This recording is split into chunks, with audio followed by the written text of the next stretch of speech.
All right, welcome back. If you're Nigerian or even African or anywhere around the world, you know that Nigerian music is literally taking the world by storm. There's so much happening in that space, and we're going to be talking about that right now. I'm joined now from our Abuja studios by Osato Edokpai, who's a media personality. EDK, how you doing?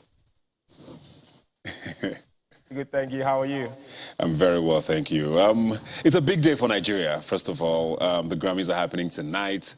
Probably the most nominations we've ever had in the history of the Grammys. There's Femi Kuti, there's Burna Boy, there's Wizkid, there's Thames, and there's Made Kuti. 5 Nigerians are on the bill tonight. Nervous, excited? Who do you think is going to be snagging an award tonight? I'm very excited. I think it's an amazing time, like you've mentioned, for Nigerian music, African music, really. If I were to hedge my bets, I mean, Wizkid definitely seems to get one. He's in 2 categories. Look, Angelique Kidjo also has 2 nominations, and she's won it 4 times already. It's really hard to bet against the legend. But I think 1 for sure for Wiz. But, big ups to the legend Femi Kuti as well as his son Made Kuti. And Burna's already won. I think it'll be cool if he lets this one go for sure. He's nominated alongside Angelique Kidjo for as a feature on her track as well. So exciting times, really. I'm super psyched. Yeah, I mean, I think this is Femi's, 3rd or 4th nomination. But I mean, there are people who also say, oh, are the Grammys really the benchmark for excellence? Is this something we should be that excited about? Why is this that important, for us to pay attention to moments like this?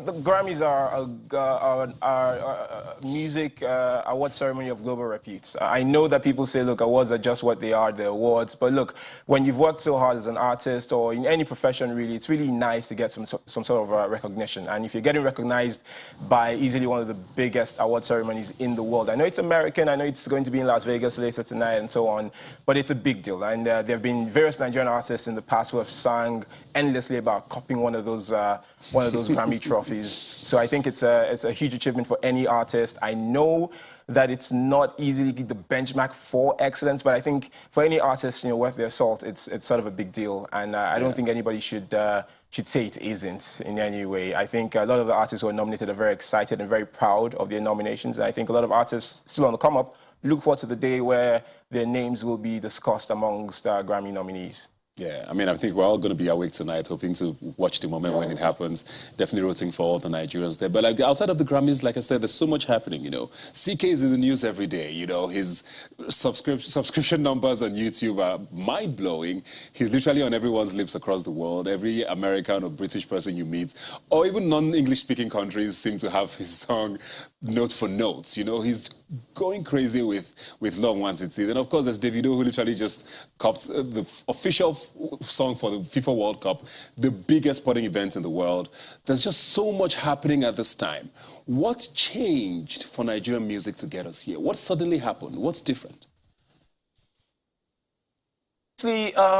Just the quality of production and the quality of music making changed. I mean, the evolution has been something to watch since the mid-2000s to now. Looking at what the guys at the Mo Hits did over time and what other artists and producers have been doing over time, it's been a long journey. I mean, we've had other artists on international platforms and international stages do us very proud as well. And it was obviously only a matter of time. If we have people like Wiz, Burna, and Davido who've been at the top of the game for over 10 years and counting, and still trying to hold off the rest of the pack coming after them. And you have younger guys, like you mentioned, CK, there's Omale, there's all these guys who are now snagging international collaborations. It just shows that we've grown as a music industry. There's a bit more structure. I mean, the majors are now here and so on. I still think there's still a lot of work to be done. It's work in progress, obviously. But I think the Nigerian sound is de facto going to be global pop music in a while. I mean, people call it Afro pop, people call it Afro beats, but you see every artist, what their salt elsewhere is trying to,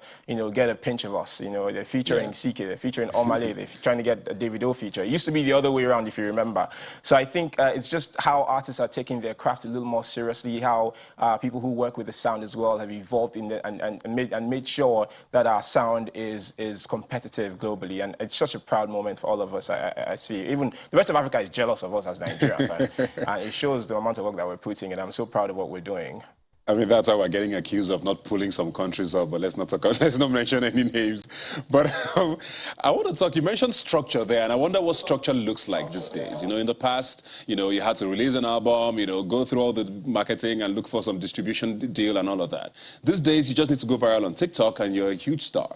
You know, so what is structure like today, and how does that fit into the Afrobeat setting? It's a very interesting question. Structure today, obviously, you would need some sort of big label support if you want to go global in any case. I mean, what happens now is a lot of people look out for artists who are industrious on their own. So they're going to manage themselves, go viral on TikTok and all these other social media platforms. They get big numbers, and then the majors will swoop in and say, okay, let's take it from here now and make you a global star. But it's not a done deal yet. I think some people are still at the risk of being exploited. So we have to be careful with that. But structure means that there's some budget for marketing now. There's some budget for, you know, producing better albums. There's access now to global studios, and just the global pool of talents is more accessible to a Nigerian artist who's hardworking enough and gets noticed by the people who matter. And to me, that's very important. I only think it really gets better. And yes, TikTok is such a major music player now, isn't it? I mean, if you have a viral TikTok song, you're instantly going to get mad numbers. But the thing is, we also need to look at sustenance. Beyond one viral TikTok moment, what do you need to do to sustain your growth? So I think that's where artists also need to be careful and also need to plan with their team to make sure that they keep the momentum going. You just really segued into my very final question as quickly as you can, talking about sustenance now. There's also the argument that this might be a flash moment for Afrobeat. I mean, we saw the Jamaican wave when it happened. Everybody wanted a bite of Sean Paul here and all of that. You know, are we sure this is not just a moment in time that's going to go away, or are we here to stay?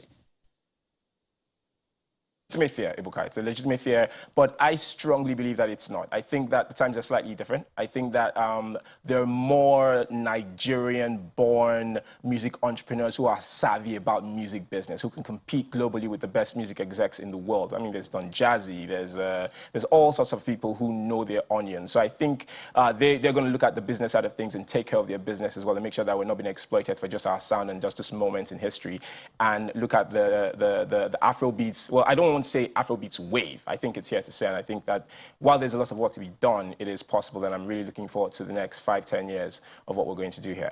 Thank you very much, Osasoyi Dike. Well, I think all our fingers are crossed, and wishing the best of luck to all our Nigerian superstars who are nominated for the Grammys tonight, and hopefully the doors open to many more things, and maybe we might have an Afrobeats category one day, who knows. Thanks for joining us. All right, like I always say, you can follow the conversation on Twitter. Please use the hashtag Rubbin Minds when you send us a message. I'll see you next Sunday.